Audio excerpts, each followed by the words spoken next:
నమో వెంకటేశాయ. నా పేరు doctor K Madhav చెట్టండి.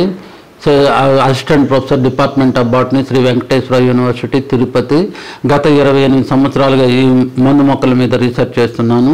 China, Japan, Malaysia, సింగపూర్లో దేశాల్లో కూడా విజిటింగ్ ప్రొఫెసర్గా రావడం జరిగింది. తర్వాత 150 పేపర్లు పబ్లిష్ చేయడం జరిగింది, 4 బుక్కులు రాయడం జరిగింది. ఈరోజు మనము ఏ మొక్కలు మన శక్తిని, బాడీ శక్తిని పంపుతాయి అంటే వజ్రకాయ చూర్ణం అంటారు. మహాభారతంలో గాంధారి దుర్యోధనుడికి లేపనంగా పూస్తుంది వజ్రకాయ చూర్ణం అని, లోపల కూడా ఇస్తుంది అన్నమాట. వజ్రకాయ చూర్ణం అంటే బాడీని పటిష్టం చేసి గట్టిగా చేస్తుంది అనమాట.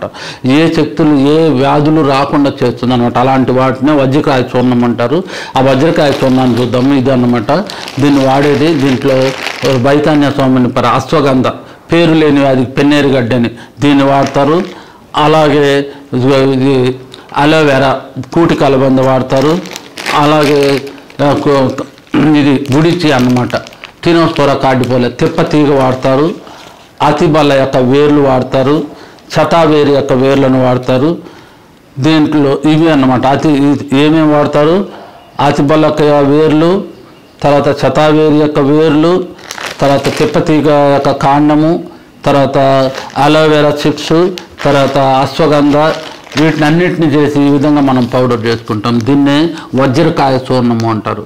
దీన్ని ప్రతిరోజు మార్నింగ్ ఒక స్పూను, నైట్ ఒక స్పూను పాలలో కానీ వేడి వాటర్లో కానీ వేసుకొని తాగితే మన బాడీ యొక్క లోపల ఉన్నటువంటి ప్రతి నరము ఉత్తేజం చెంది స్ట్రాంగ్ అవుతుంది. బాడీ ఇమ్యూనిటీని పెంచింది. శరీరం వజ్రకాయంలాగా గట్టిగా తయారవుతాయి. అలా తయారవడం వల్ల మనకు ఏ వ్యాధులు రావు అన్నమాట. దాన్ని వజ్రకాయ చూర్ణము అంటారు.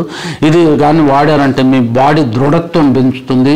నొప్పులున్నా కూడా పోతాయి. కీళ్ళ నొప్పులు, మోకాళ్ళ నొప్పులు, ఇలాంటి నొప్పులున్నా కూడా, ఎందుకంటే బాడీ శక్తివంతంగా పెరిగే కొద్దికి ఆటోమేటిక్గా వ్యాధులు తగ్గుతాయి, నొప్పులు అన్నీ కూడా తగ్గుతాయి అన్నమాట. Thank you very much. దీంతో పాటు నేను ఆల్రెడీ చెప్పాను, ఒక బుక్ ఒకటి రాశానని.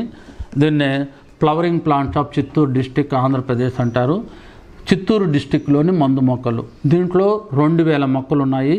ప్రతి మొక్కకు తెలుగు నేము, ఇంగ్లీష్ నేము, ట్రేడ్ నేము, శాస్త్రీయ నామము, ఎక్కడ దొరుకుతుంది, ఏ ప్రాంతంలో దొరుకుతుంది, కాయలు ఎప్పుడు వస్తాయి, పూలు ఎప్పుడు వస్తాయి, మూలం యొక్క ఉపయోగాలు ఏమి, కాండం యొక్క ఉపయోగాలు, ఆకు యొక్క ఉపయోగాలు, బెరడకు ఉపయోగాలు, పూలు యొక్క కాయల యొక్క ఉపయోగాలు అన్నీ ఇచ్చాను. దాంతోపాటు 2000 మొక్కల్లో 1000 మొక్కలకు కలర్ డిజిటల్ ఫోటోస్ ఇచ్చాను. ఇలా మీరు చూసారంటే ఏ మొక్క అయినా కూడా మీరు ఈజీగా ఐడెంటిఫై చేసేయచ్చు. ఈ బుక్ను చిన్నపిల్లలు ఈ బుక్లను ఫోటోలు చూసినారంటే ఇది మన ఒక రోడ్లో ఉంది, మన కాలువలో ఉంది, మన పెరట్లో ఉంది, మన తోటలో ఉంది అని ఈజీగా చెప్పగలుగుతారు. అంటే అర్థం చేసుకోండి ఈ బుక్ ఎంత ఉపయోగపడుతుందో. 2000 మొక్కలు ఉన్నాయి. 2000 మొక్కలకు అన్నీ ఇవ్వబడినాయి. తెలుగు, ఇంగ్లీష్ నేమ్ ఉపయోగాలు ఇవ్వబడినాయి. 1000 ఫోటోలు ఇవ్వబడినాయి. ఈ బుక్ మన దగ్గర ఉంటే ఒక ఔషధాల భాండాగారము మన దగ్గర ఉన్నట్టే. Thank you very much. Thank you అన్నాడు.